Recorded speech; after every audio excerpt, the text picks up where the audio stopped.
welcome back for more tension problems with Tuesdays with Grace. I hope you have enjoyed this series because I certainly have learned a lot, and helping you discover and help you understand tension better. You've helped me in the long run. So let's cover, it's the second to the last one. We're going to discuss thread breaking and the different styles and types of thread breaking you may have and what to look at. So this can be one of the most frustrating things that we have to work with. I don't want to say that everything else isn't frustrating. A combination of things can really be frustrating, but having your thread break, you have that thread, you have it on your quilts, piece beautifully, you're sewing along, you're quilting along, and your thread breaks. You rethread it. You go through all the process and it keeps breaking time and time again.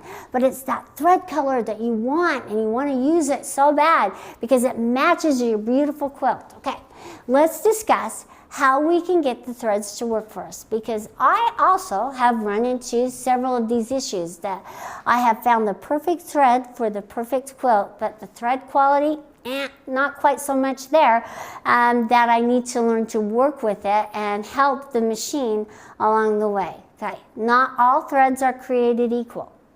If you will understand that, not all threads are quilting threads. But there are some times that we can use threads that aren't actually made for quilting to quilt with if we understand how they work and what we need to do to help them work. All right, let's discuss the common causes of thread breaking. It could be poor thread quality, number one. Like I said, not all threads are created equal. I have some threads here. I'm not even going to tell you the names of them, okay, except for ours, okay? So ours right here is a 50 weight. It's a polyester.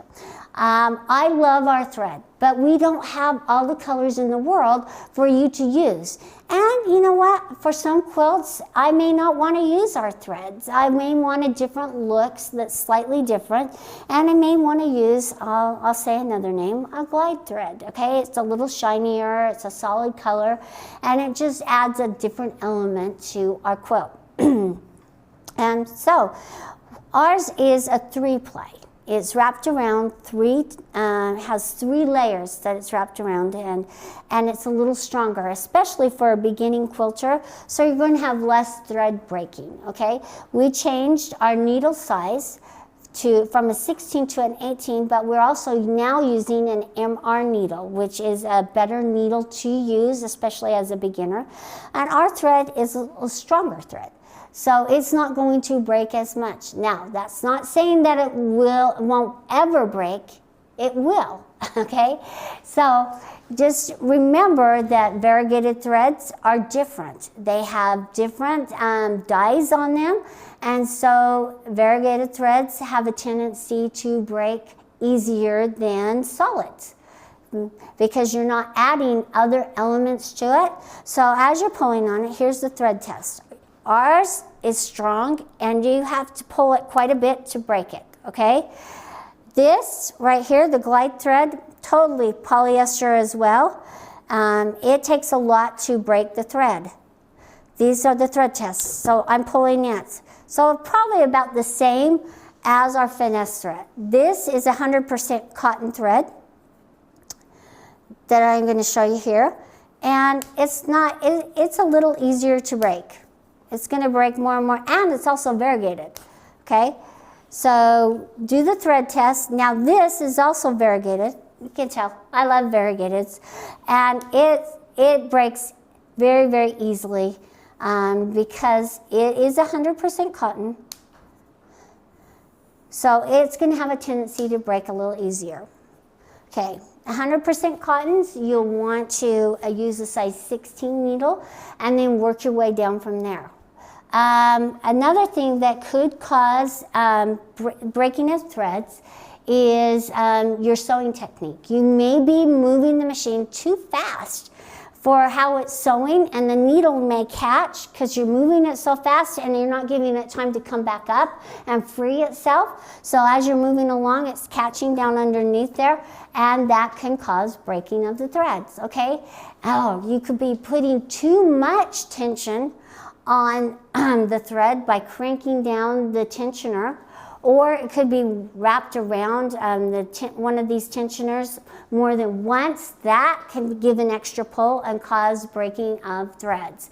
A bent needle, who would have thought a bent needle could cause it? But yes, you can get burrs in the needles.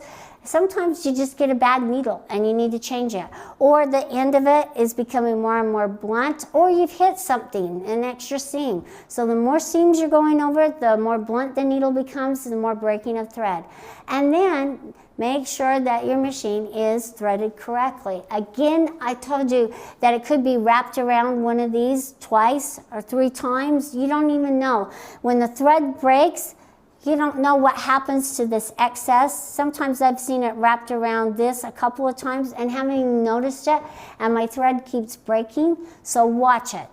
Watch how you're threading it, and watch all these little tension guides, thread guides. They're there for a reason, and make sure you put your glasses on so you can see if it's wrapped around. Now, on the metal pieces, it's hard to tell because the reflection of the light, sometimes you can't tell, so you just get the light there close so that you can see what's happening. Okay, let's talk about a tension break. Tension breaks occur when both the top and the bottom thread tensions are so tight that it just snaps. Okay, how we can troubleshoot for this is test the strength of your thread that I've already showed you, slow down your movements, and make sure your machine is threaded correctly. And consider when you cleaned it last, okay? Did you clean out all the lint and debris in the bobbin case area? Especially clean out underneath your needle plate, okay? Threads can get caught down underneath here and caught underneath this. Once you unscrew this and clean it off, make sure you use your little lint brush. That will really make a huge difference, because you could have dangling threads down underneath there that can catch all the other threads, and that can cause thread breakage. Okay, now another thing that we're going to show you, not in this video, but in one to come, is how to adjust this spring. This spring right here can also cause thread breaking. If it's too tight and it's not springing down, it can cause the thread to break, and if it's not aligned correctly at the correct position for your thread weight, it can cause it to break as well. So Marie and I are going to show you how to take this apart, how to adjust it, and how to put it back on in the video to come. So watch for that one. And after you've checked all your bottom and your thread tension, and you've reset your tension to number 1, start increasing it little by little, and you will be able to find that right tension for your thread. And the last little part is if you have frayed threads, all right, it could be a different kind of issue. So let's make sure that we're looking at and checking what kind of a break it is. If it's a clean break, or if the end of the thread is frayed. While your tension break could look frayed, and the frayed edges may not be long enough a fray for it to be a tension break. The most common cause for long frayed breaks could be a burr on one of the guides, okay?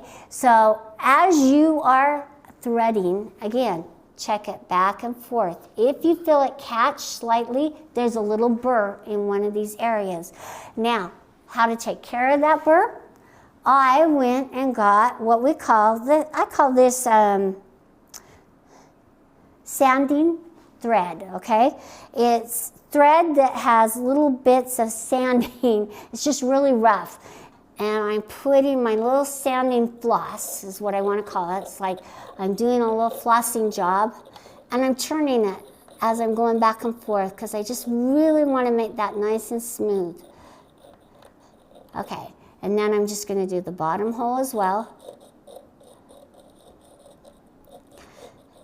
This will really make a huge difference. Even just have a little bit of this. Go buy a roll okay? Because the more you quilt, the more, you don't think thread's going to make cause any damage on these posts. And these can be changed out and swapped out and you can purchase, but this will keep you going for a while. And the more the thread goes through it, I didn't think a thread could make any divots or in the metal, but on my little Bernina, I've had it over 35 years. And the thread that comes down, it has worn a little groove in the metal because I've used it so much. And bless that little Bernina's heart. I can't use it anymore because of that. But anyway, this little sanding floss will just keep everything going nice and smooth. And you can see it's a lot smoother now than when I first started.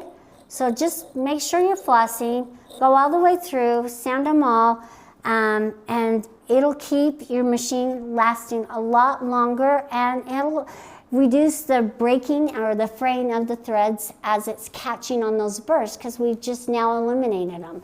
So it's worth you getting a little bit of this, and even in your home sewing machine, because we do a lot of piecing, we don't even think about that.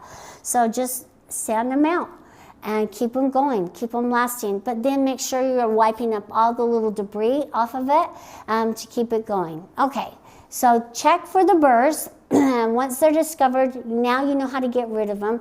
Or if it's a bad burr and it's really causing problems, you may have to replace any of these parts, and they are easily replaced. So just unscrew them and change them out, and you're good to go. All right, so let's talk about a clean break. Okay, so if you have a thread and it keeps giving you a clean break, it usually means that something very, very sharp is slicing it. If the needle is bent or oriented improperly, it can cause a clean break, and it slices the thread in half. Okay, so if it's misaligned and it's going down through, it can cause the thread to break really nice and cleanly. Also, if the timing is off, maybe your timing might be slightly off to where the needle is catching on the hook and it's slicing it in half really smoothly. And so make sure that we're checking the timing and looking at that, which is something that you can do, and it's easily adjusted. And keep in mind how fast you're moving the machine again, and make sure that it's nice and smooth, and then figure out which broke, the top thread or the bottom thread, and check both of the ends, and you'll be good to go. Thanks for joining me, everybody. I really appreciate you taking your time out of your busy schedules to learn more about tensions. I know I've learned a lot, and I hope you as well. Marie and I are going to tackle the tensioner and show you how to replace that, how to adjust the spring, so that you will even learn more about tension and how easily you can make those slight adjustments that you need to. So join me next time.